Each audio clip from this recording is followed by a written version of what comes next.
que Saúl le pedía a David que hiciera, él lo hacía con éxito. Como resultado, Saúl lo hizo comandante sobre los hombres de guerra, un nombramiento que fue bien recibido tanto por el pueblo como por los oficiales de Saúl. Cuando el ejército de Israel regresaba triunfante después que David mató al filisteo, mujeres de todas las ciudades de Israel salieron para recibir al rey Saúl. Cantaron y danzaron de alegría con panderetas y címbalos. Este era su canto. Saúl mató a sus miles y David a sus 10,000. Esto hizo que Saúl se enojara mucho. ¿Qué es esto? Le dan crédito a David por 10,000 y a mí solamente por 1,000. Solo falta que lo hagan su rey. Desde ese momento, Saúl miró con recelo a David. Al día siguiente, un espíritu atormentador de parte de Dios abrumó a Saúl y comenzó a desvariar como un loco en su casa. David tocaba el arpa, tal como lo hacía cada día. Pero Saúl tenía una lanza en la mano y de repente se la arrojó a David, tratando de clavarlo en la pared. Pero David lo esquivó 2 veces. Después, Saúl tenía miedo de David porque el Señor estaba con David, pero se había apartado de él. Finalmente lo echó de su presencia y lo nombró comandante sobre 1,000 hombres, y David dirigía fielmente a las tropas en batalla. David siguió teniendo éxito en todo lo que hacía porque el Señor estaba con él. Cuando Saúl reconoció esto, le tuvo aún más miedo. Pero todos en Israel y en Judá amaban a David porque tenía tanto éxito al dirigir a sus tropas en batalla. Cierto día, Saúl le dijo a David: Estoy listo para darte a mi hija mayor, Merab, por esposa. Pero antes deberás demostrar que eres un guerrero de verdad al pelear las batallas del Señor. Pues Saúl pensó: voy a enviar a David contra los filisteos y dejar que ellos lo maten, en vez de hacerlo yo mismo. ¿Quién soy yo? ¿Y quién es mi familia en Israel para que yo sea el yerno del rey? La familia de mi padre no es nadie. Así que cuando llegó el momento para que Saúl le diera a su hija Merab en matrimonio a David, Saúl se la dio a Adriel, un hombre de Mehola. Mientras tanto, Mical, otra hija de Saúl, se había enamorado de David. Y cuando Saúl se enteró, se puso contento. Me da otra oportunidad para que los filisteos lo maten, se dijo Saúl a sí mismo. Pero a David le dijo: hoy tienes una segunda oportunidad para llegar a ser mi yerno. Después, Saúl instruyó a sus siervos para que le dijeran a David: el rey te aprecia mucho, al igual que nosotros. ¿Por qué no aceptas lo que el rey te ofrece y te conviertes en su yerno? Cuando los hombres de Saúl le dijeron estas cosas a David, él respondió: ¿Cómo puede un hombre pobre y de familia humilde reunir la dote por la hija de un rey? Cuando los hombres de Saúl le informaron al rey, él les dijo: díganle a David que lo único que quiero por dote son los prepucios de 100 filisteos. Vengarme de mis enemigos es todo lo que realmente quiero. Pero lo que Saúl tenía en mente era que mataran a David en la pelea. David estuvo encantado de aceptar la oferta. Antes de que se cumpliera la fecha límite, él y sus hombres salieron y mataron a 200 filisteos. Así que David cumplió con el requisito del rey entregándole los prepucios de ellos. Entonces Saúl le entregó a su hija Mical por esposa. Cuando Saúl se dio cuenta de que el Señor estaba con David y cuánto su hija Mical lo amaba, le tuvo aún más miedo y quedó como enemigo de David por el resto de su vida. Cada vez que los comandantes filisteos atacaban, David tenía más éxito en contra de ellos que todos los demás oficiales de Saúl. Por eso, el nombre de David llegó a ser muy famoso.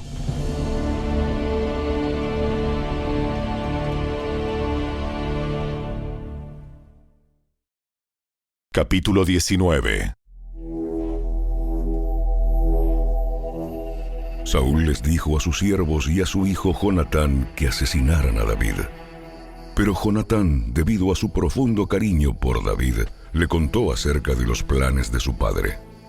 Mañana por la mañana deberás encontrar un lugar donde esconderte en el campo. Yo le pediré a mi padre que vaya allí conmigo y le hablaré de ti. Luego te informaré todo lo que pueda averiguar. A la mañana siguiente, Jonatán habló con su padre acerca de David, diciéndole muchas cosas buenas de él. El rey no debe pecar contra su siervo David. Él nunca ha hecho nada para dañarte. Siempre te ha ayudado en todo lo que ha podido. ¿Te has olvidado de aquella vez cuando arriesgó su vida para matar al gigante filisteo y de cómo el Señor le dio como resultado una gran victoria a Israel? Ciertamente estabas muy contento en aquel entonces. ¿Por qué habrías de matar a un hombre inocente como David? No hay ningún motivo en absoluto. Así que Saúl escuchó a Jonatán y juró: Tan cierto como que el Señor vive, David no será muerto. Después, Jonatán llamó a David y le contó lo que había sucedido.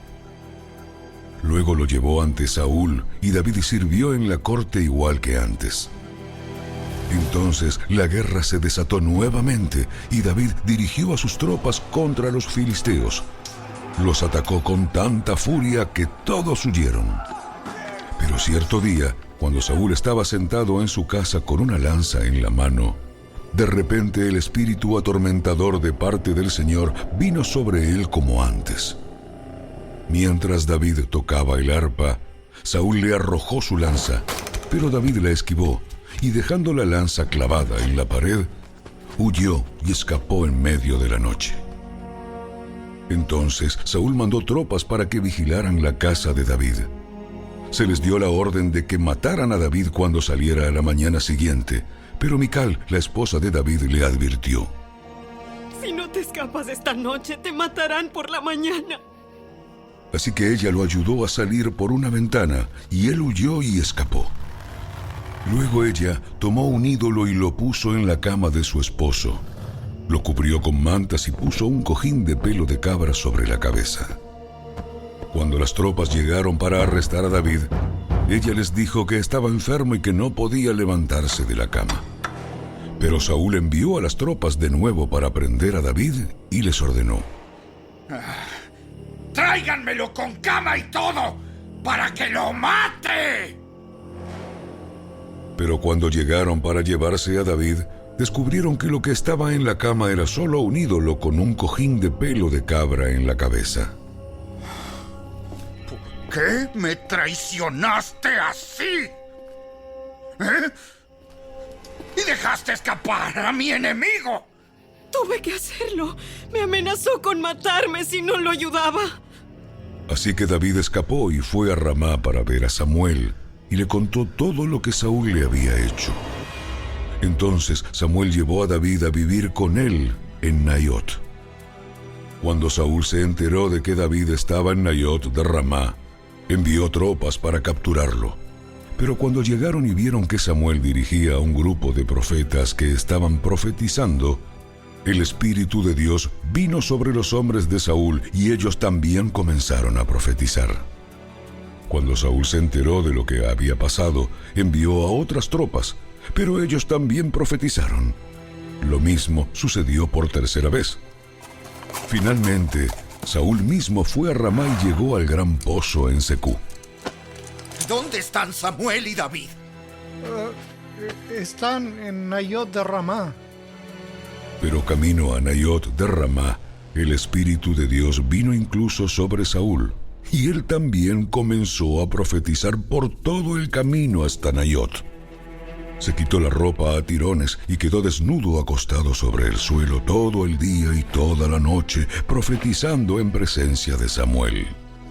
La gente que lo vio exclamó: ¿Qué? ¿Hasta Saúl es profeta? ¿Saúl es profeta?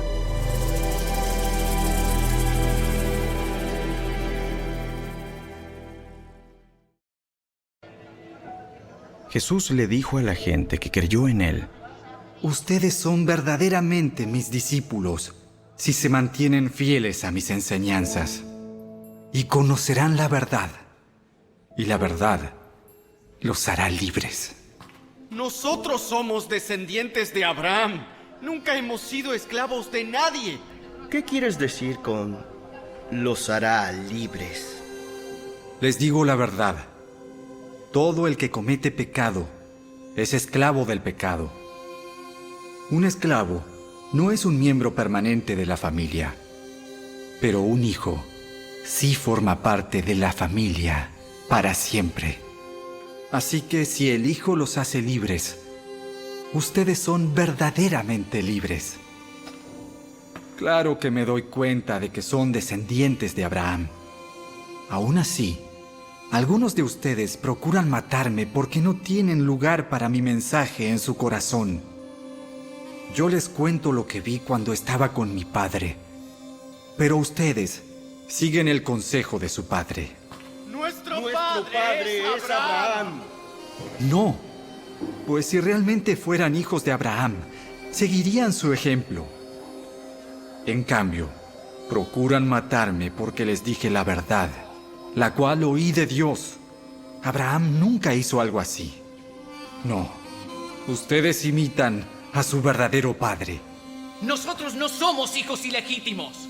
Dios mismo es nuestro verdadero padre. Si Dios fuera su padre, ustedes me amarían, porque he venido a ustedes de parte de Dios. No estoy aquí por mi propia cuenta, sino que Él me envió. ¿Por qué no pueden entender lo que les digo? Es porque ni siquiera toleran oírme. Pues ustedes son hijos de su padre, el diablo, y les encanta hacer las cosas malvadas que él hace. Él ha sido asesino desde el principio y siempre ha odiado la verdad, porque en él no hay verdad.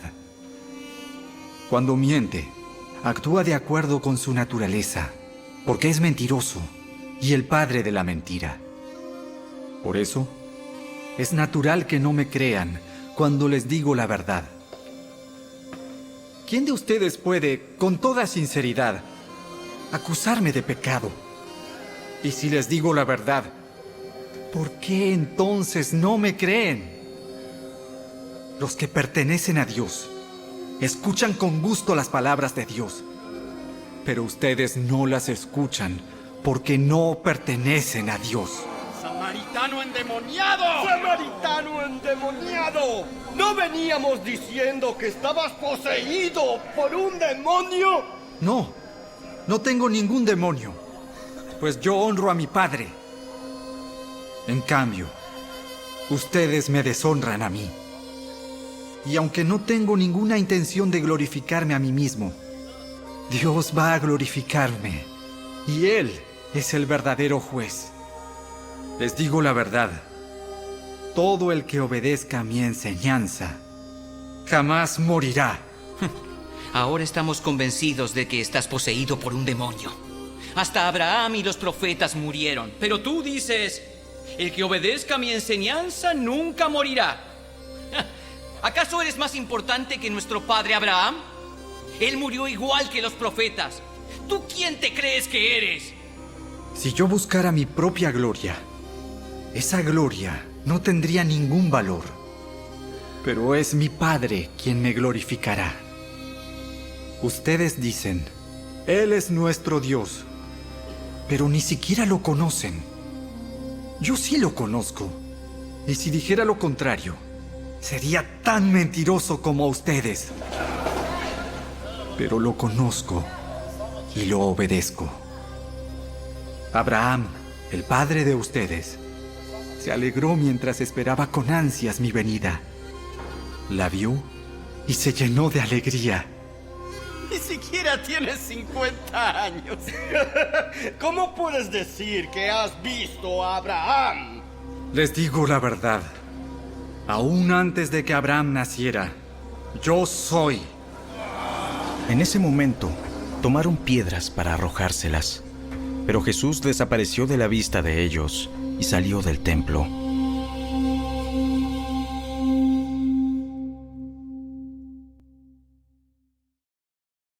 Salmo 112. ¡Alabado sea el Señor! ¡Qué felices son los que temen al Señor y se deleitan en obedecer sus mandatos! Sus hijos tendrán éxito en todas partes. Toda una generación de justos será bendecida. Ellos mismos serán ricos y sus buenas acciones durarán para siempre. La luz brilla en la oscuridad para los justos. Son generosos, compasivos y rectos. Les va bien a los que prestan dinero con generosidad y manejan sus negocios equitativamente. A estas personas no las vencerá el mal. A los rectos se los recordará por mucho tiempo. Ellos no tienen miedo de malas noticias. Confían plenamente en que el Señor los cuidará. Tienen confianza y viven sin temor y pueden enfrentar triunfantes a sus enemigos. Comparten con libertad y dan con generosidad a los necesitados. Sus buenas acciones serán recordadas para siempre. Ellos tendrán influencia y recibirán honor. Los perversos lo verán y se pondrán furiosos.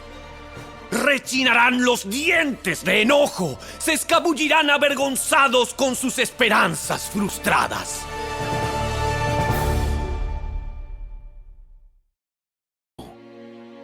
Los burlones odian ser corregidos. Por eso se alejan de los sabios. El corazón contento alegra el rostro. El corazón quebrantado destruye el espíritu. El sabio tiene hambre de conocimiento, mientras que el necio se alimenta de basura.